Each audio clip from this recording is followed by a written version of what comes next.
শিখব ওভারলক মেশিনের কিভাবে নিডল বার অ্যাডজাস্ট করা হয়। অ্যাকচুয়ালি নিডল বার অ্যাডজাস্ট করতে গেলে লয়ার লুপারের মাধ্যমেও সহজে করা যায়। যেমন মেশিনের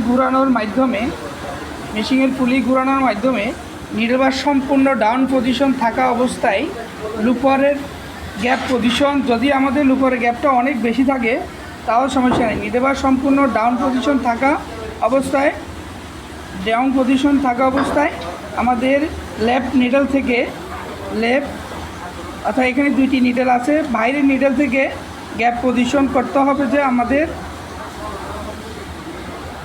3.5 বা 4 মিলি পরিমাণ। এমন তো অবস্থায় আমাদের লুপারের পয়েন্ট নিডেলের আইয়ের 1.5 অর্থাৎ 1.5 মিলি উপর দিয়ে অতিবাহিত হতে হবে।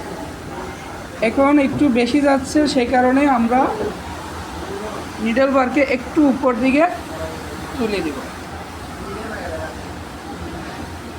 বেশি হয়ে গেছে, এখন আমরা একটু নামাই দিব।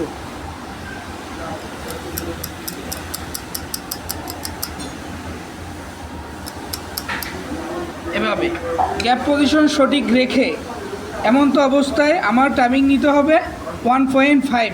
বেশি হলে নিডল বার উঠাতে হবে, কম হলে নিডল বার নামাতে হবে। এভাবে করে নিডল বার অ্যাডজাস্ট করতে হবে।